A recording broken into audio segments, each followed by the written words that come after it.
Hi, unruly anime family. Our story begins as a student. I must choose between three girls to inherit a temple. Uryuu Kamihate is a student trying to get into medical school. After being taken in by the head priest, he discovers that he must marry one of the three priests, the sisters, if he wants to inherit the Amagami shrine, which is where he's headed at this very moment. According to Uryuu, marriage is one of the connections that bind humans like a thread of fate, much like the connections we share with family. And now, with the new life he's about to begin, as he enters the shrine with his nose buried in a book, two visitors remark to each other that this boy must be praying to pass some exam. But Uryuu is far from relying on any divine intervention to achieve his goals. He doesn't even believe in gods. When he opens the door and calls out for someone, there's no response, so he wanders through the rooms of the house, searching for any sign of life to welcome him. In theory, the head priest should be quite old, so maybe he just can't hear from far away. But as Uryuu walks through the place, he hears feminine voices behind a door and decides not to open it, not wanting to be seen as a pervert. Just as he thinks that, three maidens appear, not wearing much clothing.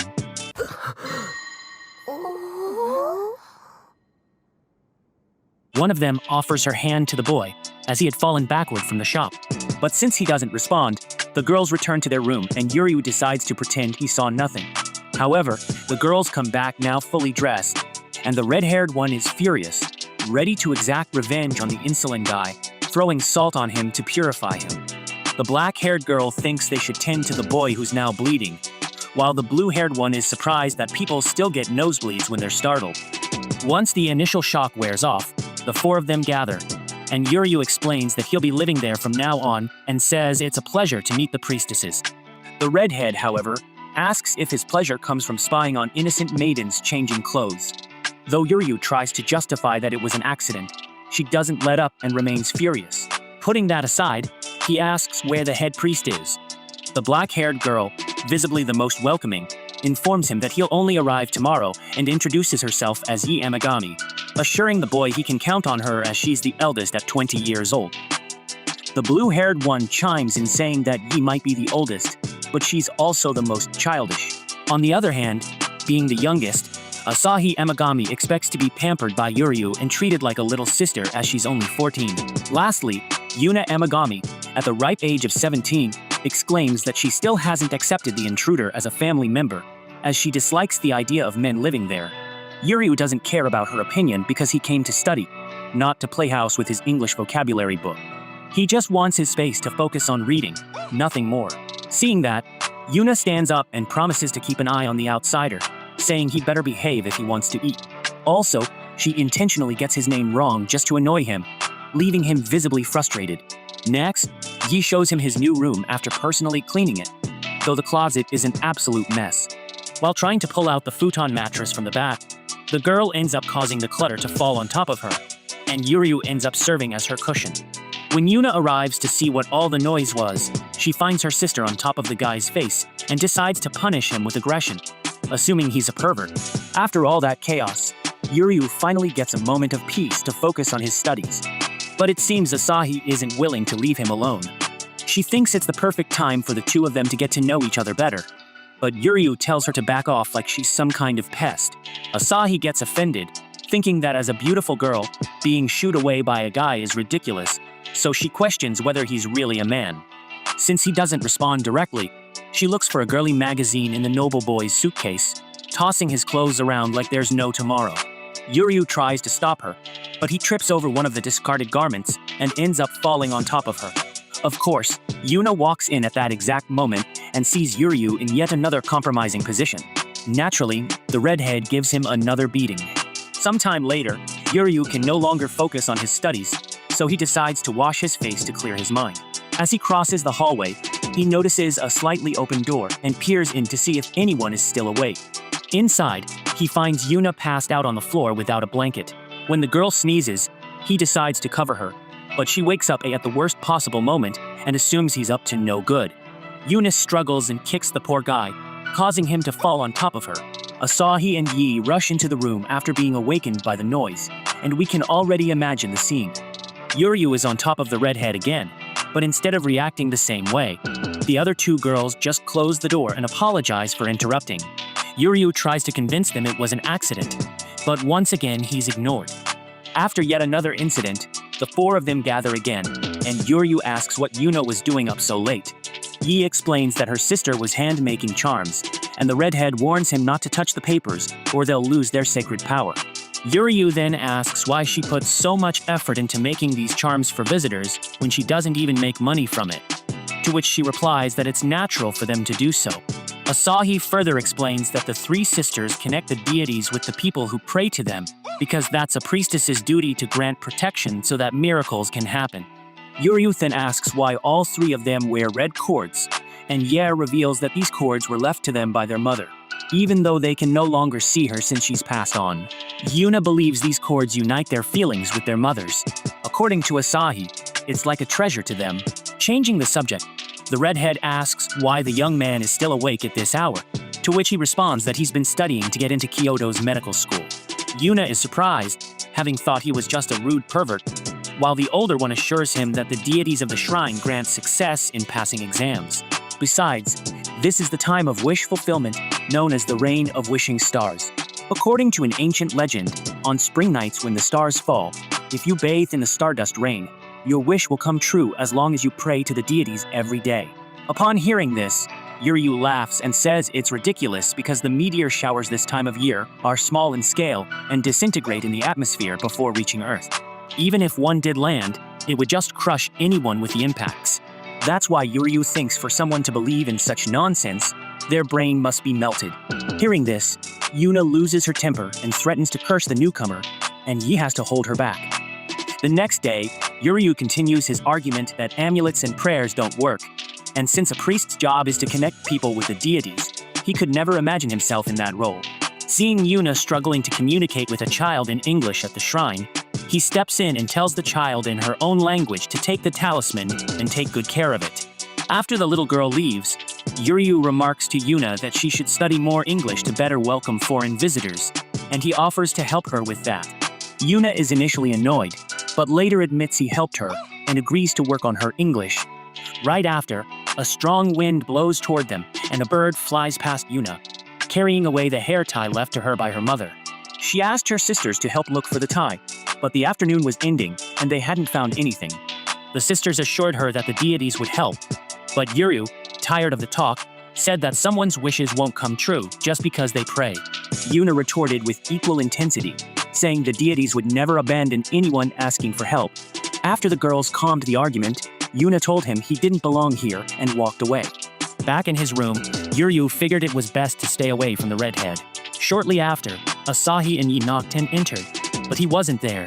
The older one found a picture of him with his mother. From what their grandfather had told them, Uryuu lost his mother when he was very young and grew up in an orphanage.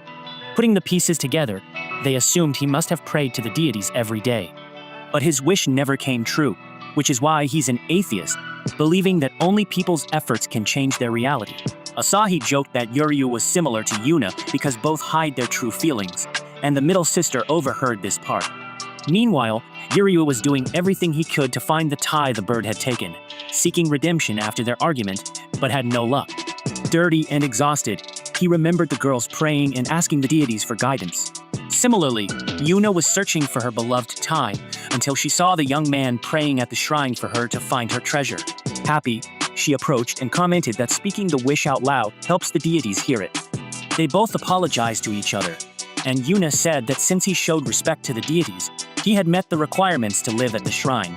Yi and Asahi arrived shortly after, having searched for both of them, and while the older one was relieved they'd returned alive, the younger one teased that it was just a couple on a late-night date. This time, Uryuu cracked a brief smile and joined the women in heading back. He remembered the tie was still missing, but Yi said they could look for it more carefully later, and since Yuna and he had made their wishes to the deities, a miracle might happen. Upon hearing this, Uryuu noticed the sky had completely changed, and the flying cherry blossom petals had taken on a brilliant glow. In that moment, he was certain it was the rain of wishing stars, though he still didn't think there was anything miraculous about it, chalking it up to cherry blossoms and meteors falling simultaneously and creating the effect. Yuna commented that he was really boring, and Asahi added that he must be a blast on dates. In any case, they urged him to take a closer look and decide for himself if it seemed like a miracle. and he admitted that it did a little. With that, they made their way home, and the missing tie was lifted from the bird's nest and fell right back onto Yuna's head the next day. Hidori Amagami, the high priest, finally arrived at the shrine and apologized for the delay, taking advantage of Uryuu's presence for marriage. Hidori no longer needed to worry about who would inherit the shrine after his passing. Uryuu was shocked by this declaration, having had no idea this was in the plans, but the old man continued to explain that Uryuu would need to marry one of his 3 granddaughters. The young man argues that he didn't know about any of this, and that he only came to study innocently. And the girls take the same stance, claiming they weren't informed either. To start off, Uryuu reminds everyone that he's going to be a doctor and won't be inheriting any shrine, to which the old man replies that it's no problem to carry on the duties of a superior priest as a secondary job. Regardless of what the elder says, Uryuu is far from pleased with this news until Hidori mentions that she was thinking of sending him to a high school with a strong acceptance rate for Kyoto University. But since the deal for him to live there fell through, that's fine. Upon hearing that, Uryuu changes his attitude completely, kneels, and confesses that he's just an incompetent young man, but gladly accepts, joining the priest's family while Hidori celebrates the shrine's future being secured. All Uryuu can think about is enduring this situation until he gets into college, assuming the old man will probably forget about the whole marriage thing along the way. As for the third side of the story, naturally Yuna makes it clear to her sisters that she would hate to marry that boy, and that their grandfather must have something wrong in his head to suggest such a thing. Yi sees the boy differently, thinking Uryuu is a good guy, but she can't marry him without having dated first. Finally, Asahi thinks this is all happening way too fast. First things first, Yuna questions how a guy who doesn't even believe in deities could inherit a shrine. And considering all this drama, she concludes there's only one solution to make that boy's life so difficult that he leaves for good. Operation number 1 is to make absurd demands for him to cook.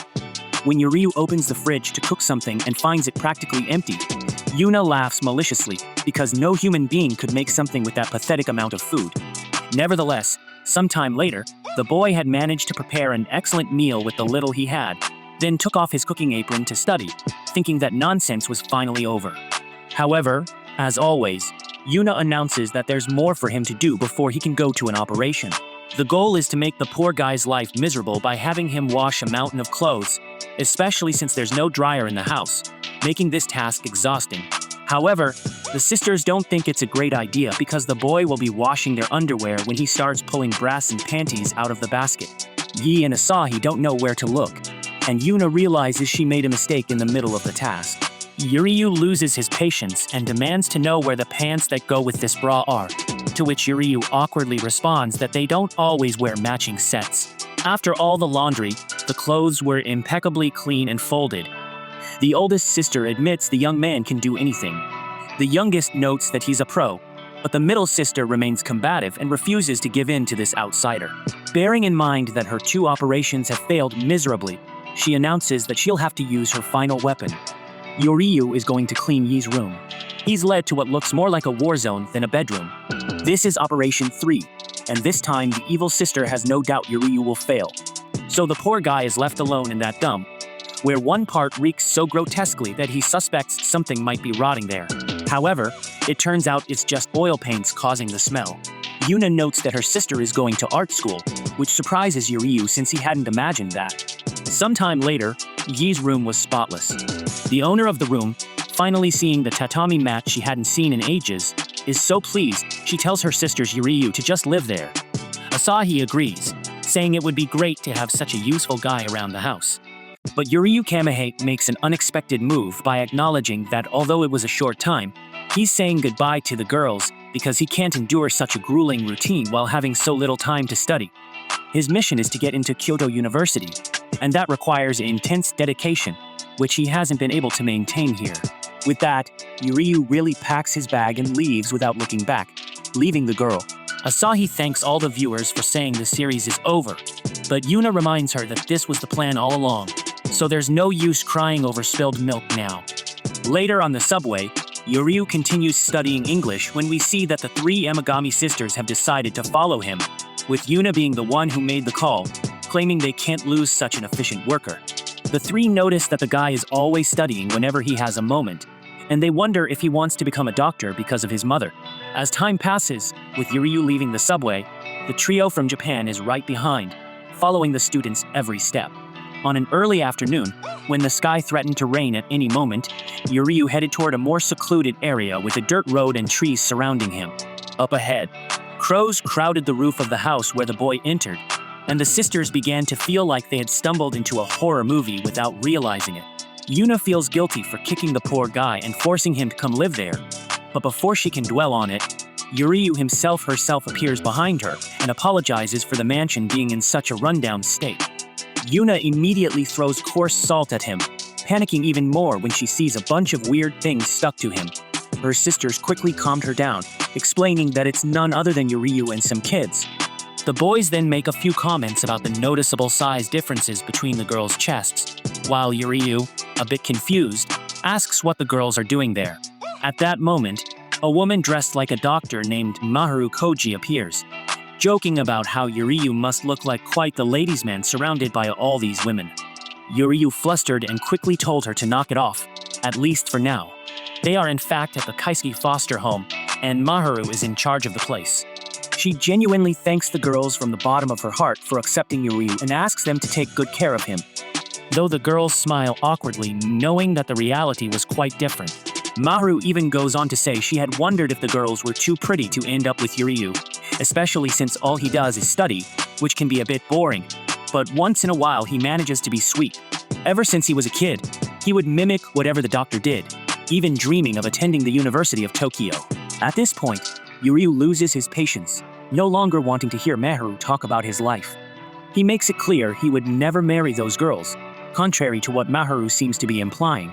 He's about to say he'll never set foot in that shrine again, but Maharu covers his mouth, reminding him that he will have to leave the foster home one day, and that she worked hard to find a place for him, so he'd better behave.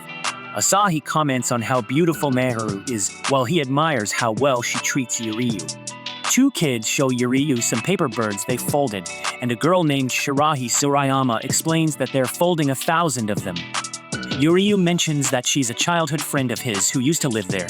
Yi says it's nice to meet her, while Asahi quietly remarks that Shirahi looks a bit like a man, to which Yunis holds her younger sister for being rude. Shirahi laughs it off, saying the girls are funny. A child then shows the sisters another paper bird, saying they're going to give it to their mom since they're at a foster home. The girls are a bit confused, so Maharu explains that the home is for children whose parents are too ill or injured to take care of them. Shirahi adds that's why they're folding 1,000 paper cranes, so the children can give them to their families. The Amagami sisters find this a heartwarming gesture, though Uryuu thinks holding so many good luck charms that don't actually work is a waste of time. This time, Eunice slams her hand on the table, refusing to let his comments slide. She explains that out of all the good luck charms, the 1,000 paper cranes are special. She tells the kids to ignore the silly guy and keep folding. Maharu mentions to Uryuu that the girls are actually really nice, but Uryuu strongly disagrees. Eventually, the sisters decide to help the kids fold the cranes, though Asahi struggles with the task. On the other hand, he creates a masterpiece, while Yuna is only halfway through. The children then pull Uryuu aside, saying that at this pace, they'll never finish in time. Giving in to the pressure, Uryuu decides to help. In no time at all, Uryuu had folded a mountain of cranes with incredible efficiency, and the children were overjoyed. One of them asked, though, if the good luck charms would really work. Hearing this, Uryuu was transported to a memory of when he had made the same charm for his own mother. With that memory in mind, he picked up the folded cranes and told the little boy that the charm would work because when the doctor sees it, they'll realize they need to work extra hard to take care of everyone's mom and dad. Maharu chimes in, mentioning that Uryuu had made thousands of cranes for his own mother, so he understands how the children feel better than anyone. Hearing this, he deduces that this is why Uryuu wants to become a doctor, and Shirahi adds that he's always been kind like this, even though he can be a bit rough around the edges. With that said, Maharu asks the Amagami sisters to take good care of him. As the day goes on, the sisters spend the whole afternoon at the foster home. When Maharu asks, Uryuu explains that he left the shrine because the girls gave him 1,000 chores to do, leaving him no time to study. However, Maharu doesn't believe that was the only reason, knowing that Uryuu's never been great at socializing. Still, she's sure that Uryuu is welcome at the shrine because the three priestesses only came looking for him out of concern. After all, he's never been the type to give up over a few household chores. Hearing this, Uryuu recalls a childhood memory where one day he offered to help Maharu with the countless tasks she was doing all at once. But the doctor replied that she was ambitious and liked doing everything herself. Remembering this, Uryuu promises to give it his all. The Amagami sisters, overhearing the conversations, start teasing Uryuu about how much he's in love with the doctor. He quickly clarifies that he only admires her for everything she's done for him. He then apologizes for being selfish and leaving the shrine the way he did, saying he's willing to do whatever chores are needed.